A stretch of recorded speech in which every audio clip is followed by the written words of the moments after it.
This is the men's individual event number 5. We're calling it the ball toss.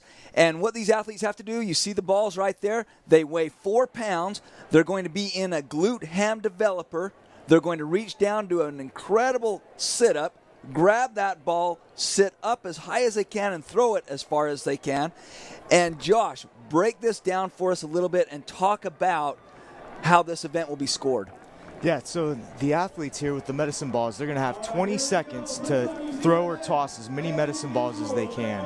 And there's zones. Each zone is worth more points the further away you get from the medicine ball. So the further you throw the ball, the more points you get. At the end of 20 seconds, they're going to add up where all the medicine balls are, and you're going to get a point score for that. And there are your lane assignments for heat number 1. We have 4 heats total. Josh, there are a couple athletes to watch out for. I'm looking at Brandon Phillips and Joey Warren.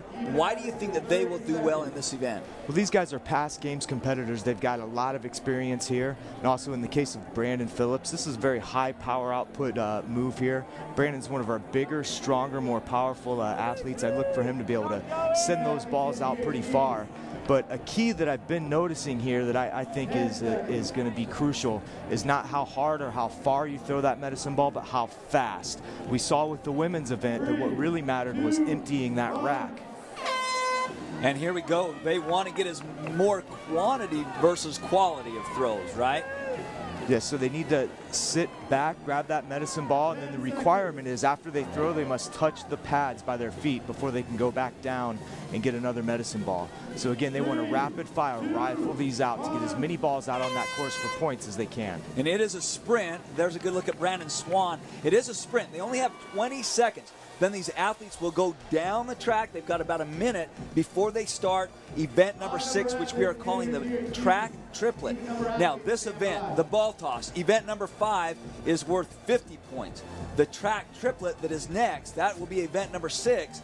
That is worth 100 points. Josh, why the difference in points? Well, some of our events are weighted more than others. This is it's not a marquee event, obviously, although it's a great test of that abdominal strength, hip flexors, being able to close that, and it's a new challenge that CrossFitters haven't seen before. So just a little difference in scoring. Not as bad if you don't do well here, although these athletes in this heat, right now they're fighting for their lives to stay in the competition, as there will be cuts as we go throughout the weekend. And right now the athletes in these first heats that you're witnessing are in danger of not making it through that first cut. So they need a good score here. 3, 2, 1. And that is a good look down the line as those athletes sit back in that glute ham developer. We'll abbreviate it by saying GHD. Grab those 4-pound medicine balls and throw them as far as they can, but the trick is to get as many as they can. Albert Dominic LaRouche right there throwing those red balls, and it counts if they roll. They get the roll. Yep, they get the bounce wherever the medicine ball ends up finishing. Now, a key here is just like a basketball shot with that shot clock, as long as the ball has left their hands before the buzzer sounds, they get credit for the distance that ball lands and rolls. And you can clearly see, Josh, that the more balls they throw, if I get 5 throws more than another opponent, even if he threw his balls farther, the fact that I got more of them, that distance just adds up all the faster. Yeah, definitely the number of balls you get out there is going to be much more important than how far they go. Of course, it's a combination, but if you can get 8 balls instead of 6 out there, you're at quite an advantage as we go through. And now they go right into event 5, the men's track triplet. Justin, can you set that up for us? Yes, I will. The track triplet at 100 points available. It is on the track. You see the athletes lining up now. There will be 3 rounds, 4 time. They're going to do 8 split snatches, meaning they're going to take the bar with 115 pounds on it from the ground to locked out overhead. They must split their legs and alternate legs each rep. Then 7 bar muscle-ups. They run once around the track, which is 400 meters, and then the athletes will be ranked by time. Time cap, 13 minutes. So the athletes right now are running around the track to get to the bars. And Josh, we've got a workout that has 3 different movements in it. Break each movement down, will you please? Yeah, so right now this run is just kind of like a buy-in to get to the workout. It's not even part of the workout. Really doesn't start until they get to the barbell when they get to those snatches. Now that snatch is one motion from the ground to overhead, and they must split, which is a little different what the athletes are used to. Typically, we'll do a squat snatch or a power snatch with the feet go out to a squat position. Here is a power split snatch where they're dropping down under the barbell, but the feet go to a semi-lunge. And there's Brandon Swan in the red shirt doing his split snatches. You see Brandon Phillips, number 40, right there on your screen. And next to him is Brian Quinlan. Brian Diaz, first one off the barbells and to the muscle-ups.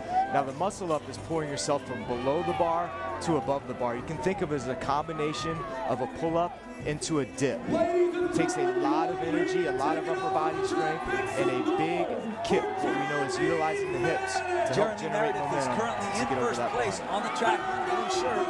And there's a good look at Jeremy Meredith, number 25. He is in the lead, one of the larger athletes, had no problem. Obviously 115 pounds for these athletes, not very much weight for a split snatch, but then you couple that with a pulling movement, another pulling movement with the bar muscle up, and things start to get difficult very fast. Yeah, that snatch, 115 pounds for any of the athletes that have made it to the CrossFit Games, that's a very pedestrian weight. They're going to have no problem there. We may see a little bit of problems with the muscle-ups, but certainly not in the later heats. And then the run.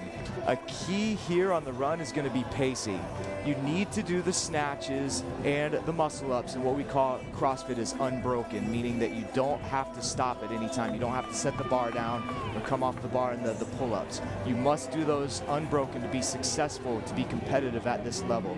So the run needs to be at a pace just fast enough or just slow enough to allow you to remain unbroken on the other 2 exercises. And there's Joey Warren. That's where the game's going to be won and lost. Okay, thank you, Josh. And there's Joey Warren that just took the lead, and it looks like Jeremy did exactly what you cautioned against, and that is he went out a little bit too fast on that run. Now he's starting to get passed by other athletes. It looks like Joey Warren is in first place, followed by, that looks like Jason Hogan, and then Brian Diaz, and then Jeremy Meredith.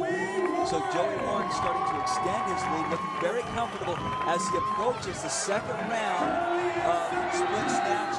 Yeah, what we know about Joey Warren is, he went to the wrong station.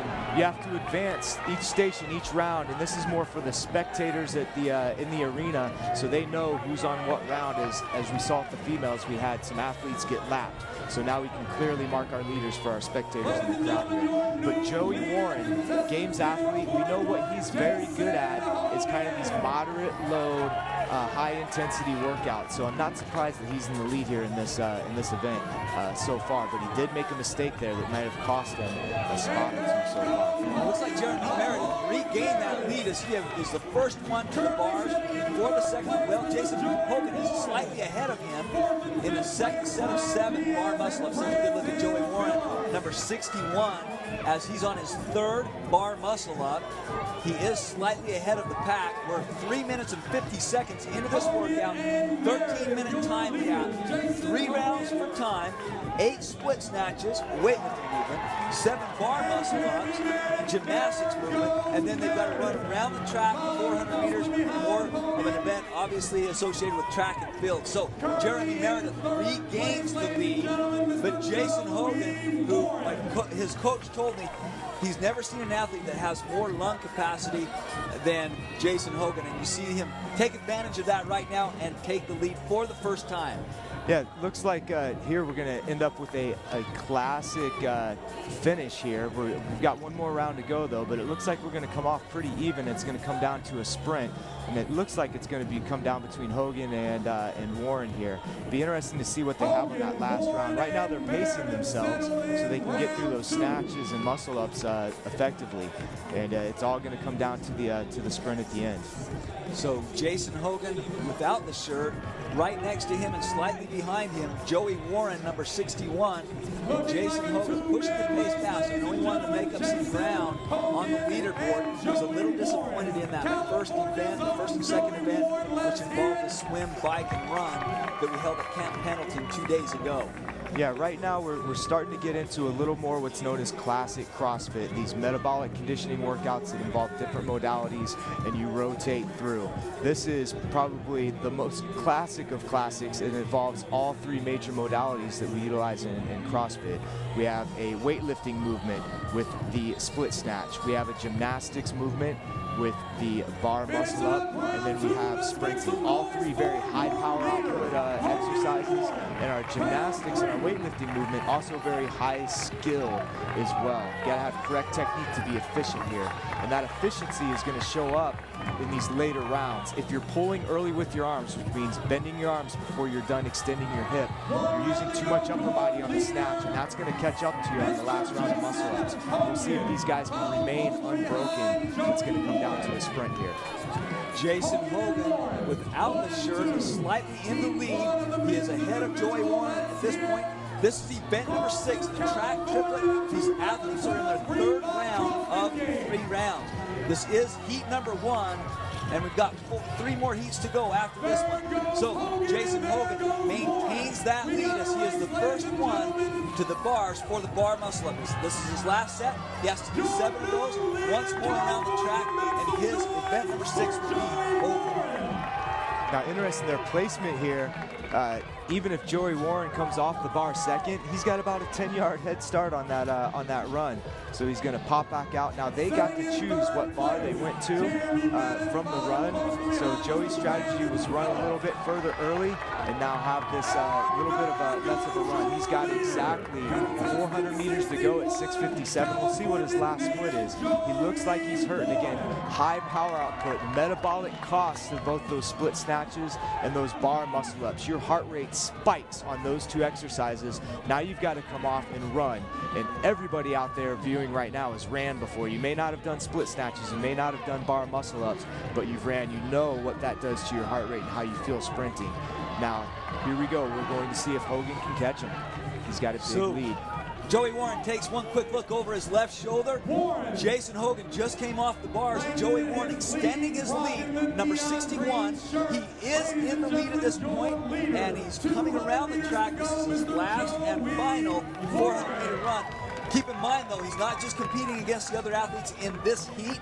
He's competing against the other athletes that are coming up in the next 3 heats. Yeah, and I think Joey Warren's making a big mistake by looking over his shoulders, looking back. That's going to allow him to think, I've got this, I'm going to pace myself. Again, he's not competing against the men in this heat. If he wants to remain in these CrossFit games, he's got to set a time that is going to put him in the top 10 on this event overall. He needs to be sprinting right now for that time, racing the clock, not racing the other competitors. He needs to pick it up. He needs these points.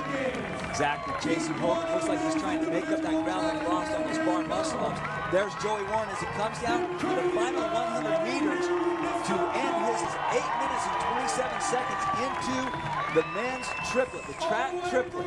And Joey Warren is just about to cross the finish line with an unofficial time of 8 minutes and looks like 8 minutes and 39 seconds unofficial time. Great job on Joey Warren's part. And that's an excellent time for this event.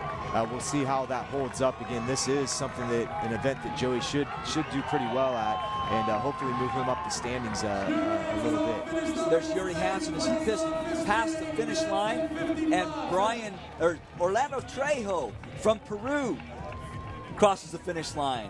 No, Orlando Trejo did not finish the swim in Wednesday's event and is eliminated from competition. He's being allowed to compete the rest of this weekend up to the first cuts, but he is not a point-scoring athlete. So the fact that he beat somebody in this heat or in the other heats, he is not going to take points away from them. He's a non-scoring athlete at this point. There's a good look at your overall winner of heat number 1, Joey Warren. He took his shirt off after the event, not during. Wanted everybody to know which number he was. There's a good look at Brandon Phillips, number 40, as he finishes event number 6, the track triplet. This is the athlete that wins this event will put 100 points in the bank towards their overall total. Remember, this is event number 6. We have 15 total events over the course of the competition. So their competition is by no means done. But there's Brian Diaz, who won the South Central Regional in Texas, as he's closing in on the final 100 meters of his race. On the home stretch, ladies and gentlemen, Diaz coming in. And there's a good look at your top three. Joey Warren coming in with an unofficial time of 8 minutes, 29 seconds.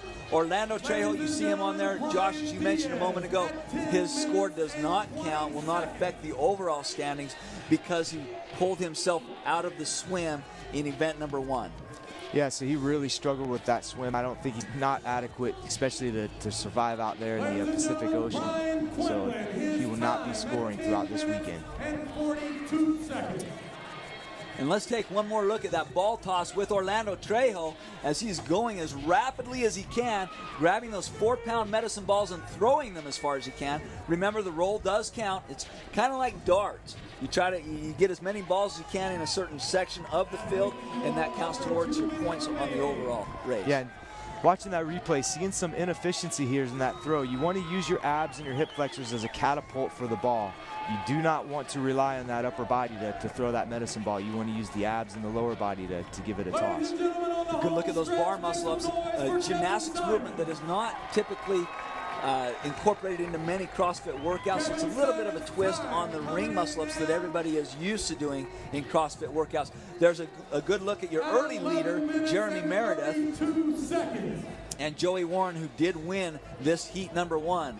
Number 61, Jeremy Meredith there in the blue shirt as he comes off the bar after doing 7 bar muscle-ups. You know, Joey was just most consistent. He kept a consistent pace all the way through, unbroken on all his reps on the snatch and the muscle-ups, and he paced that run properly so he would be able to continue to go unbroken through those movements. And there's our winner, Joey Warren, 61. He has been to the games before, so this is not unfamiliar territory for that young man.